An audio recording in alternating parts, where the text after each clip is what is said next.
வணக்கம் மக்களே, நம்ம சேனல்ல தொடர்ந்து ரிவ்யூஸ் தாங்க பார்த்துக்கிட்டு இருக்கோம். அந்த வகையில இப்ப நம்ம எதை பத்தின ரிவ்யூ பார்க்க போறோம் அப்படின்னா, நம்ம கார்த்திக் கதையில அடுத்து என்ன நடக்க போகுது அப்படிங்கிறத பத்தி தாங்க இந்த வீடியோல பார்க்க போறோம். ஸோ மறக்காம இந்த வீடியோ லைக் பண்ணிக்கோங்க, நம்ம சேனலையும் சப்ஸ்கிரைப் பண்ணிட்டு பக்கத்துல உள்ள பெல் ஐக்கானையும் கிளிக் பண்ணி ஆல்னு செட் பண்ணிக்கோங்க. அப்பதாங்க அடுத்தடுத்த வீடியோஸ் போடும்பொழுது தொடர்ச்சியா உங்களுக்கு நோட்டிபிகேஷன் வரும். பார்க்கலாம். சரி வாங்க வீடியோல என்ன நடந்துச்சு அப்படிங்கிறத பத்தி நம்ம இன்னைக்கு பார்ப்போம். நம்ம ரேவதி என்ன பண்றாங்கன்னா, நம்ம ஜானகியை பார்க்கறதுக்காக செங்கல் சூளைக்கு போறாங்க.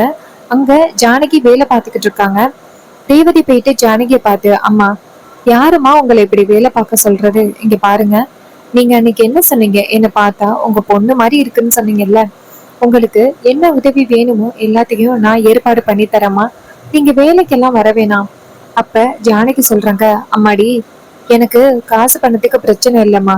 என்னைக்கு என் பொண்ணை தவற விட்டனோ அப்பையிலேருந்து என் பொண்ணோட புருஷன், என் மாப்பிள்ள இன்னமும் உதவி பண்ணிக்கிட்டே இருக்காரு. எந்தவித பிரச்சனையும் இல்லாம தாம்மா இருக்கேன். ஆனா எனக்கு இருக்கிற ஒரே வேதனை, என் பொண்ணு தீபாவை பத்தி சுத்தமா என்னால மறக்கவே முடியலம்மா. அட்லீஸ்ட் இந்த மாதிரி வேலை பார்த்தாவாவது என் பொண்ணை கொஞ்ச நேரம் மறந்துட்டு இருப்பனா, அடுத்த கட்டத்துக்கு போவனா அப்படின்னு நினைச்சுதாம்மா நான் இந்த மாதிரி வேலை பார்த்துக்கிட்டு இருக்கேன். மற்றபடி காசு பணத்துக்கு கஷ்டம் இல்லம்மா. அப்ப ரேவதி சொல்றாங்க, இல்லம்மா, நீங்க இப்படி வேலை பார்க்கறத பார்த்தா எனக்கு ரொம்ப கஷ்டமா இருக்குமா. அதாம்மா கேட்டேன். அதுக்கு ஜானகி சொல்றாங்க, அம்மாடி, என் பொத்த பொண்ணை விட நீ ரொம்ப நல்லபடியா எனக்கு யோசிக்கிறம்மா. ஆனா என் பொண்ணோட நினைவுகளை மறக்கணும் அப்படின்னு நினைச்சுதாம்மா நானும் இந்த மாதிரி வேலை பார்த்துக்கிட்டு இருக்கேன் அப்படின்னு சொல்றாங்க. இது கேட்டதோட நம்ம ரேவதி சொல்றாங்க, சரிம்மா, நீங்க வாங்க, செத்த நேரம் உட்காருங்க அப்படின்ட்டு கூட்டிட்டு போயிட்டு உட்கார வைக்கிறாங்க. அப்ப நம்ம ரேவதி கேக்குறாங்க, அம்மா, உங்க பொண்ணு ரொம்ப நல்லா பாடுவாங்க அப்படின்னு கேள்விப்பட்டேன். எப்படிம்மா அவங்க இறந்தாங்க? அன்னைக்கு நான் சரியா அவங்க கிட்ட கேட்கவே இல்லை.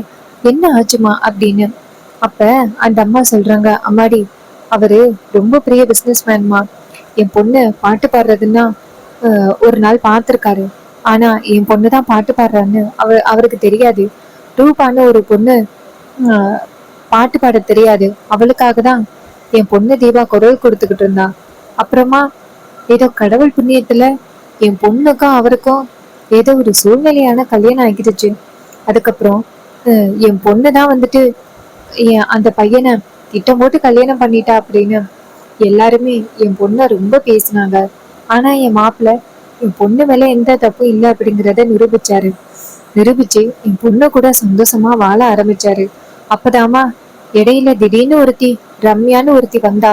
அவ கார்த்தி மாப்பிள்ள மேல ஆசைப்பட்டு அவரை கல்யாணம் பண்ணணும் அப்படிங்கிற நோக்கத்துல தீபாவை காலி பண்ணணும் அப்படின்னு நினைச்சு தீபாவை மலை உச்சில இருந்து தள்ளி விட்டுட்டா. தீபாவுக்கு தலையில அடிபட்டு ஞாபகமே இல்லாம போயிருச்சு.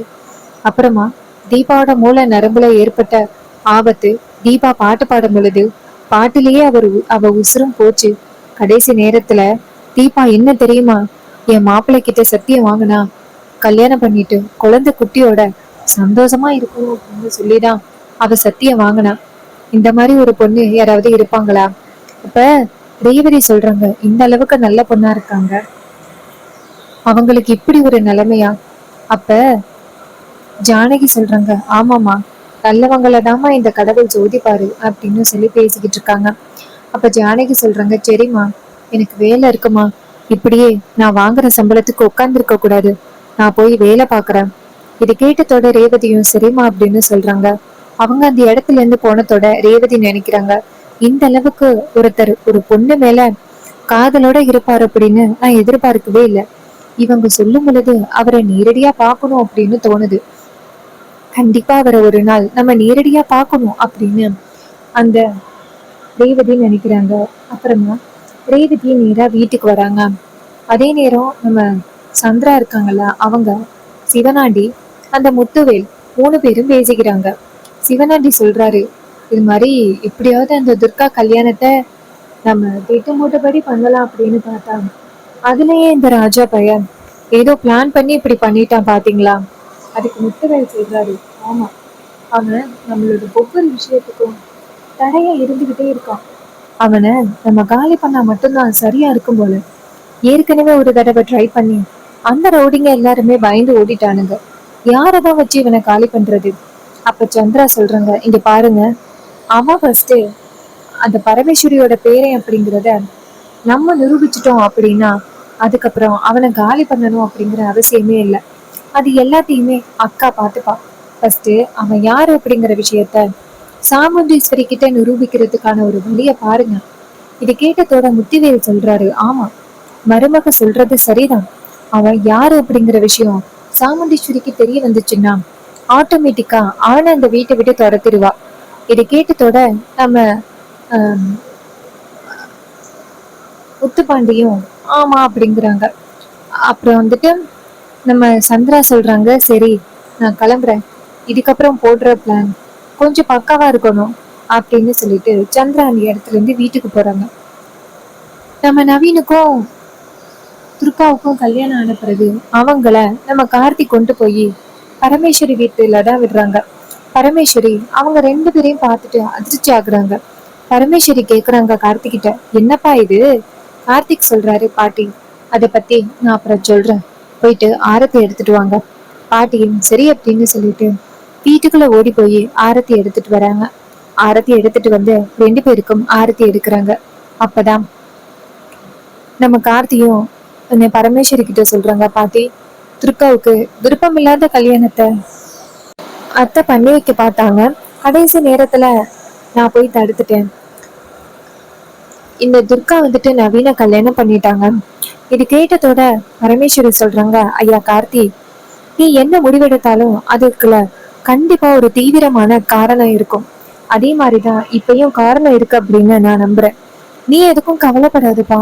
பிள்ளைங்க ரெண்டு பேரையும் நல்லபடியா பார்த்துக்க வேண்டியது ஏன் பொறுப்பு. இது கேட்டதோட கார்த்தியும் சரிங்க பாட்டி, அத்தை தான் ரொம்ப கோபத்துல இருக்காங்க துர்கா மேல, அதனால கொஞ்சம் பாதுகாப்பா பாத்துக்கோங்க. இது கேட்டதோட பரமேஸ்வரியும் சரிப்பா, என்ன மீறி அவளால என்ன பண்ண முடியும், நான் பாத்துக்கிறேன் அப்படின்னு சொல்றாங்க. அப்புறமா கார்த்திக் சொல்றாரு, சரிங்க பாட்டி, நான் வீட்டுக்கு கிளம்புறேன். துர்காவை கொண்டாந்து நான் இங்க விட்டது அத்தைக்கு தெரியாது, தெரிஞ்சிச்சுன்னா ரொம்ப கோவப்படுவாங்க. நான் வீட்டுக்கு கிளம்புறேன். துர்கா நேரா கார்த்திய பார்த்து, ரொம்ப தேங்க்ஸ் ராஜா. கார்த்திக் சொல்றாரு, பரவாயில்லம்மா, நீ நல்லபடியா உன் லைஃப ஸ்டார்ட் பண்ணு. கண்டிப்பா அத்தை கொஞ்ச நாள்ல உன்னை புரிஞ்சுப்பாங்க. இது கேட்டதோட துர்காவும் சரி அப்படின்னு சொல்ல அந்த இடத்துல இருந்து கார்த்திக் கிளம்புறாரு. அப்புறமா நவீன் நேரா துர்காவை பார்த்து, துர்கா சாரி துர்கா, என்னால தானே உனக்கு இப்படி ஆகிருச்சு. அப்ப துர்கா சொல்றாங்க, இல்ல, இது மாதிரி நீ மட்டும் என் கழுத்துல தாலி கட்டாம இருந்திருந்தா இந்நேரம் என் லைஃபையே ஒருத்தவங்க ஸ்பாயில் பண்ணியிருப்பாங்க. இதை கேட்டதோட நவீனம் சரி துர்கா அப்படின்னு சொல்றாங்க. பரமேஸ்வரி சொல்றாங்க, இங்க பாருங்க, உங்க ரெண்டு பேருக்கும் என்ன உதவி வேணுமோ என்கிட்ட கேளுங்க. உங்க ரெண்டு பேருக்கும் எந்தவித ஆபத்தும் இல்லாம நான் பாத்துக்கிறேன் அப்படின்னு சொல்றாங்க. இது கேட்டதோட துர்கா சொல்றாங்க, பாட்டி அம்மா உங்களை ரொம்ப கெட்டவங்கன்னு நினைச்சுக்கிட்டு இருக்காங்க. ஆனா நீங்க இவ்வளவு உதவி பண்றீங்க. அம்மா கண்டிப்பா ஒரு நாள் உங்களை நல்லபடியா புரிஞ்சுப்பாங்க அப்படின்னு நம்பிக்கை இருக்கு. இது கேட்டதோட அவரும் சரி, பரமேஸ்வரியும் சரி, நீங்க போயிட்டு ரெஸ்ட் எடுங்க. சாமுண்டீஸ்வரியோட கோவம் எவ்வளவு நாள் தான் இருக்கும் அப்படிங்கிறத நானும் பாக்குறேன் அப்படின்னு சொல்லிக்கிறாங்க. அப்புறமா துர்கா அந்த இடத்துல இருந்து போறாங்க. இன்னொரு பக்கம் நம்ம கார்த்திக் நேரா வீட்டுக்கு போறாரு. அங்க வந்து சாமுண்டீஸ்வரி கார்த்திய பார்த்து, மாப்பிள்ள, இது மாதிரி புதுசா நிறைய பேரு நம்ம செங்கல் சோலையில வேலைக்கு சேர்ந்திருக்காங்க. அவங்களுக்கு இன்னைக்குதான் வந்துட்டு சேலரி கொடுக்கணும். அதனால நீங்களும் மயில் வாகன மாப்பிள்ளையும் போயிட்டு காசு கொடுத்துட்டு வாங்க. இது கேட்டதோட நம்ம கார்த்தியும் சரி அப்படின்னு சொல்லிட்டு நேரா மயில் வாகனத்தை கூட்டிக்கிட்டு செங்கல் சோலைக்கு போறாங்க. அங்க ஜானகி வேலை பார்த்துக்கிட்டு இருக்காங்க. நம்ம மயில் வாகனம் சொல்றாரு, மாப்பிள்ள, எனக்கு ஒரு முக்கியமான ஃபோன் வருது, நீங்க பாத்துக்கிறீங்களா? கார்த்திக் சொல்றாரு, இல்ல, நீங்க கொஞ்சம் லேட்டா பேசுங்க, உங்களால சம்பளம் கொடுத்தாதான் சரியா இருக்கும், நீங்க தானே இந்த வீட்டோட மூத்தவர் அப்படின்னு சொன்னதோட மயில் வாகனமும் சரிங்க மாப்பிள்ள அப்படின்னு சொல்லிட்டு எல்லாருக்கும் சம்பளம் கொடுத்துக்கிட்டு இருக்காரு. அப்பன்னு பார்த்து நம்ம கார்த்திக்கு இம்பார்ட்டன்டான கால் வருது. உடனேயே கார்த்திக் அந்த இடத்துல இருந்து போறாரு. அப்ப ஜானகி வரிசையில வந்து சம்பளம் வாங்குறாங்க. சம்பளம் வாங்கிட்டு அந்த இடத்துல இருந்து போறாங்க. இந்த விஷயத்த பத்தி நம்ம கார்த்திக்கு சுத்தமா தெரியாது. அப்புறமா கார்த்திக் மறுபடியும் வந்து வரிசையில நிக்கிறாங்க. ஜானகி நேரா வீட்டுக்கு போறாங்க. அங்க போயிட்டு நேரா மைதிலிய பாக்குறாங்க. மைதிலி ஜானகியை பார்த்து, அத்தை, இந்த மாதிரி எல்லாம் வேலைக்கு போறீங்க அப்படிங்கிற விஷயம் மாப்பிள்ளைக்கு தெரிய வந்துச்சுன்னா கண்டிப்பா ரொம்ப வேதனைப்படுவாரு. ஏன் இப்படி பண்றீங்க? அதுக்கு ஜானகி சொல்றாங்க, இங்க பாரு மைதிலி, நான் வேலைக்கு போறது இந்த சம்பளத்துக்காக அப்படின்னு நினைச்சுக்கிட்டு இருக்கியா? என் எப்பவுமே என் பொண்ணோட ஞாபகமாவே இருக்கு. எப்படியாவது அவளை நான் மறந்துட்டு இருப்பனா அப்படிங்கிற ஒரு எண்ணத்துலதான் நானே வேலைக்கு போறேன். இங்க பாருமா மைதிலி, நான் வேலைக்கு போற விஷயத்த பத்தி மாப்பிள்ளை கிட்ட சொல்லிடாதம்மா. இது கேட்டதோட மைதிலி சொல்றாங்க, அத்தை, நான் சொல்ல மாட்டேன் அத்தை. ஆனா அவருக்கா தெரிய வந்துச்சுன்னா கண்டிப்பா ரொம்ப கவலைப்படுவாரு அத்தை. இது கேட்டதோட அந்த மைதிலி சொல்றாங்க, இங்க பாருங்க அத்தை, நீங்க கவலைப்படாதீங்க, நான் பாத்துக்கிறேன் அப்படின்னு. அப்ப ஜானகி சொல்றாங்க, மைதிலி, இன்னைக்கு மாப்பிள்ளை மாதிரியே ஒருத்தரை பார்த்தேன். அவரை பின்னாடி பார்க்கும் பொழுது மாப்பிள்ளை மாதிரியே இருந்துச்சு. மைதிலி சொல்றாங்க, இங்க பாருங்க, எப்ப பார்த்தாலும் அவங்க நினைப்பிலேயே இருக்கிறதுனாலதான் அப்படி இருக்கு. மற்றபடி எதுவும் இல்லை, நீங்க கவலைப்படாதீங்க அத்தை. இதை கேட்டதோட அவங்களும் சரி அப்படின்னு சொல்றாங்க. அதுக்கப்புறம் நம்ம ரேவதிய காமிக்கிறாங்க. ரேவதிக்கு மறுபடியும் ஜானகி நினைப்பு வருது. அம்மா என்ன பண்றாங்க அப்படிங்கிறத நம்ம போய் பார்த்துட்டு வருவோம், நம்மளால முடிஞ்ச ஹெல்ப்பை நம்ம பண்ணுவோம் அப்படின்ட்டு ரேவதி நேரா ஜானகியை பாக்குறதுக்காக வராங்க. அப்ப ஜானகி வீட்டுக்குள்ள உட்கார்ந்துருக்கும் பொழுது ரேவதி வந்துட்டு வணக்கம்மா அப்படின்னு சொல்ல, ஜானகி ரேவதிய பார்த்துட்டு வாமா அப்படின்னு சொல்றாங்க. ரேவதி நேரா ஜானகி கிட்ட, எப்படிமா இருக்கீங்க? செங்கல் சூளையில ரொம்ப கஷ்டமா இருக்க வேலை. வேலை கஷ்டமா இருந்துச்சுன்னா என்கிட்ட சொல்லிடுங்க. உங்களுக்கு ஈஸியான வேலை என்ன வேலை போட்டு கொடுக்கணுமோ அது நான் போட்டு கொடுக்குறேன். இது கேட்டதோட ஜானகி சொல்றேங்க, அம்மாடி, எனக்கு நீ இந்த அளவுக்கு உதவி பண்ணதே ரொம்ப பெரிய விஷயமா. என் பொண்ணு மாதிரி இருந்து எனக்கு ரொம்ப உதவி பண்ணியிருக்க, பரவாயில்லம்மா. அதுக்கு ரேவதி சொல்றேங்க, என்னமோ தெரியலம்மா, எனக்கு அன்னைக்கு உங்க பொண்ணோட போட்டோவை பார்த்ததுல இருந்து உங்களை எனக்கு ரொம்ப பிடிச்சு போச்சுமா. அந்த அளவுக்கு அன்பாவும் பாசமாவும் ஒரு பொண்ணை வளர்த்திருக்கீங்க. இந்த கடவுள் எவ்வளவு சீக்கிரம் உங்க பொண்ணை உங்ககிட்ட இருந்து பிரிச்சு இருக்காரு. அது நினைச்சாதம்மா எனக்கு ரொம்ப கவலையா இருக்கு. அதுக்கு ஜானகி சொல்றாங்க, ஆமாமா, ஒவ்வொரு நாளும் தூங்கி முழிக்கிறது ஒரு பெரிய கஷ்டத்துல இருந்து இருக்கிற மாதிரி இருக்குமா. நான் நிம்மதியான தூக்கமே இல்லை. என் பொண்ணை நான் கைக்குள்ளேயே வச்சு வளர்த்துட்டேன். குடும்பத்துக்காக அவ எவ்வளவு தியாகத்தை பண்ணியிருக்கா தெரியுமா. கடைசியில அவ நல்லபடியா மாப்பிள்ளை கூட சேர்ந்து வாழ முடியாம போச்சு அப்படின்னு நினைச்சு பார்த்தாதாமா எனக்கு ரொம்ப வேதனையா இருக்கு. இது கேட்டதோட நம்ம ரேவதி சொல்றாங்க, அம்மா, உங்களுக்கு பொண்ணு இல்லை அப்படின்னு நினைச்சு வருத்தப்படாதீங்க. நான் உங்களுக்கு பொண்ணு மாதிரிதான். இது கேட்டதோட ஜானகியும் சரிம்மா அப்படின்னு சொல்றாங்க. அப்பதான் மைதிலி சொல்றாங்க, அன்னைக்கு நீங்க போட்டோ பாத்தீங்கல்ல, எங்க மாப்பிள்ளையோட போட்டோ, முக்கியமான விஷயம் அப்படிங்கிறதுக்காக போயிட்டீங்க. இப்ப அவரோட போட்டோவை நாங்க காமிக்கிறோம் அப்படின்னு சொன்னதோட ரேவதியின், சரி எடுத்துட்டு வாங்க. அன்னையிலேருந்தே நீங்க அவரை பத்தி சொன்னதுல இருந்தே எனக்கு அவரை பார்க்கணும் போல இருக்கு. போட்டோ எடுத்துட்டு வாங்க. இது கேட்டு சரி அப்படின்னு சொல்லிட்டு நேரா போட்டோ எடுக்க போறாங்க. எடுத்துட்டு வந்துட்டு நேரா காமிக்கிறாங்க. ரேவதி அந்த போட்டோவை பார்த்ததோட பேரதிர்ச்சி ஆகுறாங்க. ரேவதியோட முகத்துல அவ்வளவு அதிர்ச்சி இருக்கிறத பார்த்துட்டு மைதிலி கேக்குறாங்க, என்னாச்சுங்க, இந்த போட்டோவை பார்த்ததோட இப்படி அதிர்ச்சி ஆகுறீங்க? ரேவதி சொல்றாங்க, இந்த போட்டோல இருக்கிறவரு இவருதான் தீபாவோட ஹஸ்பண்டா? மைதிலி சொல்றாங்க, ஆமா, இவரு பேரு கார்த்திக்.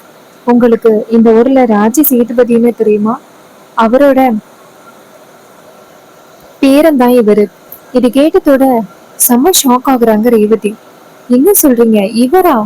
அப்ப ஜானகி சொல்றாங்க, ஆமாமா, என்னம்மா இவரை பார்த்ததோட இப்படி அதிர்ச்சி ஆகுறியே, இவரை யார் அப்படிங்கிற விஷயம் உனக்கு தெரியுமாமா? அப்ப ரேவதி சொல்றாங்க, இவரு இவரை தான் நான் கல்யாணம் பண்ணியிருக்கேன். இவருதான் என்னோட ஹஸ்பண்ட் ராஜா. இதை கேட்டதோட மைதிலிக்கு ரொம்ப அதிர்ச்சி. மைதிலி கேக்குறாங்க, ஒரே ஜாடையில நிறைய பேர் இருப்பாங்க அப்படின்னு கேள்விப்பட்டேன், அதே மாதிரியா இருக்குமோ? அப்ப ரேவதி சொல்றாங்க, எனக்கு பார்க்க புகையில அப்படி இல்ல, ரெண்டு பேரும் ஒரே ஆளுதான் அப்படின்னு தோணுது. ஆரம்பத்திலேருந்தே அவருதான் ராஜ சேதுபதியோட பேரனா அப்படின்னு எனக்கு சந்தேகமாவே இருந்துச்சு. இப்ப நான் கன்ஃபார்ம் பண்ணிட்டேன், இவருக்கு ஏற்கனவே கல்யாணம் ஆகிருச்சா அப்படின்னு. இது கேட்டதோட நம்ம ஜானகி சொல்றாங்க, ஆமாமா, ஆனா இப்ப நீ அவரை கல்யாணம் பண்ணிருக்கியா? என்னம்மா, எனக்கு ஒண்ணுமே புரியவே இல்லையே. கல்யாணமான விஷயத்த பத்தி மாப்பிள்ளை எங்ககிட்ட சொல்லவே இல்லையே. அப்ப மைதிலி சொல்றாங்க, அம்மா எப்படிம்மா சொல்லுவாரு? அவரு சொல்லாம இருக்காரு அப்படின்னா அதுக்கு பின்னாடி ஏதோ ஒரு காரணம் இருக்கு அப்படின்னு அர்த்தம். அதாம்மா, இல்லைன்னா அவரு நம்ம கிட்ட எப்போவோ சொல்லியிருப்பாரு. அபிராமி அம்மாவும் கல்யாணமான விஷயத்த பத்தி நம்ம கிட்ட ரொம்ப சந்தோஷமா சொல்லியிருப்பாங்க. இப்படி சொல்ல முடியாத சூழ்நிலையில இருக்காங்க அப்படின்னா இதுக்கு பின்னாடி ஏதோ ஒரு காரணம் இருக்கு அப்படின்னு அர்த்தம். இங்க பாருமா ரேவதி, இவருதான் ராஜசேதுபதியோட பேரன் அப்படிங்கிற விஷயத்த பத்தி உங்ககிட்ட சொல்லல அப்படின்னா அதுக்கு பின்னாடி ஏதோ ஒரு காரணம் இருக்கு அப்படின்னு அர்த்தமா. ப்ளீஸ், தயவு செஞ்சு இங்க நடந்த விஷயத்த பத்தி மாப்பிள்ளை கிட்ட சொல்லிடாதீங்க. இப்படி அவரு ரொம்ப பெரிய திட்டத்தோட இங்க வந்திருக்காரு. அவரோட திட்டம் ஸ்பாயில் ஆகிறதுக்கு நாங்க காரணமா இருக்க கூடாதுமா. இது கேட்டதோட ரேவதியும் சரி அப்படின்னு சொல்றாங்க. ரேவதி ரொம்ப குழப்பத்தோட வெளியில போனாங்க. நம்ம மைதிலி நேரா நம்ம ஜானகியை பார்த்து, அத்தை, இந்த பொண்ணை பார்த்தா ரொம்ப நல்ல பொண்ணா இருக்காங்க. கடவுளா பார்த்துதான் நம்ம கார்த்திக் மாப்பிள்ளைக்கு ஒரு நல்ல வாழ்க்கையை ஏற்படுத்தி கொடுத்துருக்காரு. இதுக்கு மேலேயும் நம்ம இந்த ஊருக்குள்ள இருக்கிறது நல்லது கிடையாது. இதனால கார்த்தி மாப்பிள்ளையோட திட்டத்துல ஏதாவது குளறுபடி வர்றதுக்கு வாய்ப்பு இருக்கு. அதனால நம்ம இந்த ஊரை விட்டு போயிருவோம். இது கேட்டதோட நம்ம ஜானகியும், ஆமா மைதிலி, நம்ம இந்த ஊர்ல இருந்தா மாப்பிள்ளைக்கு தான் பிரச்சனை, நம்ம போயிருவோம் அப்படின்னு சொல்லி பேசிக்கிட்டு இருக்காங்க. இன்னொரு பக்கம் ரேவதி ஒரே குழப்பத்தோட வீட்டுக்கு வராங்க. அவருக்கு ஏற்கனவே கல்யாணம் ஆகிருச்சு. விஷயத்த பத்தி நம்ம கிட்ட சொல்லாம இருந்திருக்காரு. அவர் எப்படி நம்ம கிட்ட சொல்லாம இருந்தாரு அப்படின்னு ரேவதிக்கு ஒரே கோபம். இன்னொரு பக்கம் நம்ம கார்த்திக் ரூமுக்குள்ள வராரு. கார்த்திக் வந்ததோட ரேவதி நேரா கார்த்தியை பார்த்து, இன்னும் என்னென்ன விஷயங்களே நீங்க மறைச்சு வச்சிருக்கீங்க அப்படின்னு கேக்குறாங்க. கார்த்தி அதிர்ச்சி ஆகி, என்ன ரேவதி சொல்ற? ரேவதி சொல்றாங்க, உங்களுக்கு ஏற்கனவே கல்யாணம் ஆகிருச்சு. அந்த விஷயத்த பத்தி ஏன் என்கிட்ட சொல்லாம இருந்தீங்க அப்படின்னு கேக்குறாங்க. இது கேட்டதோட செம ஷாக் ஆகுறாங்க நம்ம கார்த்திக். அப்ப கார்த்திக் சொல்றாரு, ரேவதி இந்த விஷயத்த பத்தி எதுவும் இப்போதைக்கு பேச முடியாது. அப்ப ரேவதி சொல்றாங்க, இப்படி பண்ணுவேன்னு நான் எதிர்பார்க்கவே இல்லை. உண்மையில நான் எவ்வளவு நம்பிக்கை வச்சிருந்தேன் அப்படின்னு சொல்லி பேசுறாங்க.